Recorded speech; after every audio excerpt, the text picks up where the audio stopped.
Tweyongerewo n'ekitundu ekyokubiri eky'amawulire gaffe ag'omunnyo ku 3. Ekitundu kino nzikiriza tukiggulewo n'akanyomero kaffe ak'ebivumbuddwa. Olunaku olwaleero tugenda mu bitundu by'emukono eyo ku kkanisa eya Mountain Lebanon. Twagala tulabe omusumba Rwandasa. Yalina omusango mu kooti nga kooti byalimu n'okumenya ekkanisa naye bwe twogerera kaakano Mukama Katonda yabadde wa kisa obwenkanya bwaweereddwa era yavuddeyo na buwanguzi.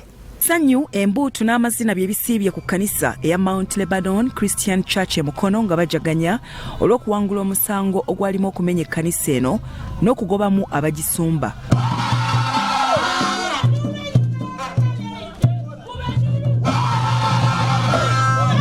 Olunaku lwali lwa Sunday ng'ennaku z'omwezi lumu omwezi gwa Novemba omwaka 2020 omusumba Loizias Bujingo n'asinziira mu kusaakanisa ya House of Prayer Ministries International n'alaga okutya ng'ekkanisa ya Mukama endala bwe yali egenda okumenyebwa emukono.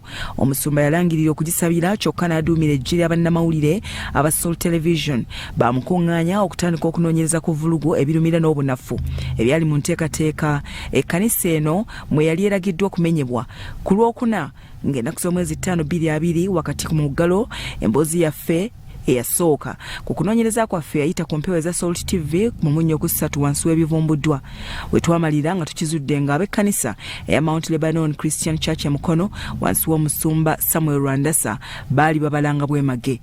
Bye twazuula omulamuzi wa kkooti enkulu emukono Batema NDA akkiriziganyizza nabyo bw'atyo n'akkiriza nti ekkanisa eriwo mu mateeka n'abagisumba bali mu mateeka era balina okubeerawo. Oludda lwe badde battunka nalwo olwa United Methodist Church of Uganda lwakuliyirira ekkanisa ya Mount Lebanon buli kye basaasaanyizza.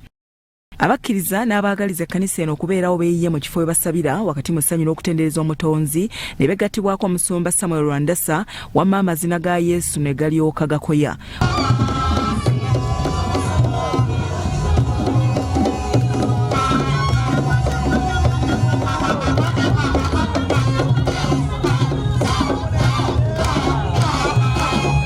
Omusumba Rwandasa yeebazizza nnyo Salt TV, omusumba Loizias Bujingo n'abakola ebivumbuddwa olw'okussa ettofaali eddene ku mbeera ebatuusizza ku kino.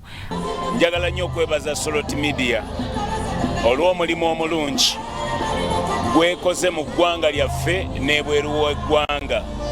Omulimu gwekoze okutulyowa ate n'okutuzimba. Njagala nnyo okwebaza Salt Media omusumba Loizias Bujingo. Njagala nnyo kwebaza ne famire yonna olw'omulimu gwe mutukozeemu okutuusa ku bantu ne bamanya ebiri wansi eno gye batali. Era njagala okwebaza ekkooti ya Uganda. Kkooti ya Uganda esobodde okukkiriza n'okunoonyereza n'okulaba nti ekkanisa eno erina okubaawo. Abantu abawerako okuli Ivan Kavuma ne banne balaze essanyu l'okutuuka ku buwanguzi buno. Neebaza Mukama olw'ekisa kyatuwadde bannange essaala ekola bannange Yesu weebale. Mpulira essanyu nga Lebanon yawangudde kubanga Mukama ajjuludde olusozi. Tujaguliza mu Katonda omulamu asala omusango gw'ensonga. Haleluya. Omusango nawulidde bulungi nnyo ekitiibwa tukiddiza Mukama. Essanyu lyo lingi nnyo kyebaliza Mukama kubanga tuli bawanguzi. Z'amaziga abantu abo naye Mukama gatusangudde olwaleero.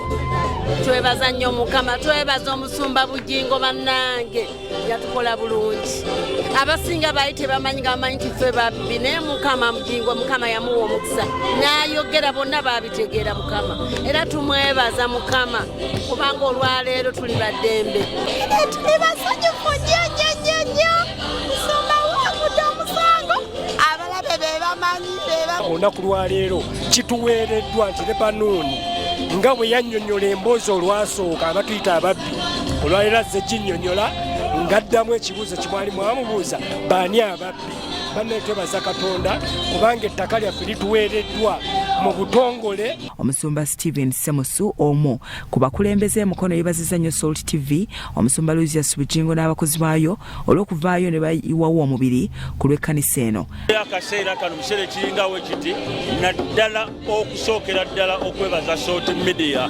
Kuno kye tutuuseeko nga Lebanon Church tukituuseeko ku lwa Salt Media olw'okuvaayo neeyolesa nti waliwo ejjaaji yeetaaga okutaasibwa erindiriddwa essaawa yonna okumenyebwa. Kati eno yemu ku kyaki yaffe ze tulina mu forum eya Love, Peace and Unity. Era nga bulijjo bwe mukimanyi nti obulimba bwanguwa bubanga lightening budduka speedi nnene naye amazima gajja era oluvannyuma geeyolesa ng'amazima gatuuse. Olwekyo akaseera kano tujaguliza wamu ne Lebanon Church, tujaguza nga Love, Peace and Unity, tuyozaayoza obuweereza bonna obwa Lebanon ne community n'eggwanga lya Uganda. Abakkiriza oluvannyuma batanudde okwokya emicomo wakati mu ssanyu kyokka ng'abamu bwe babiibyamu ku nnyimba ez'omuyimbi Judith Babirye. Yogeyoge bannaffe Salt TV mwebale nnyo.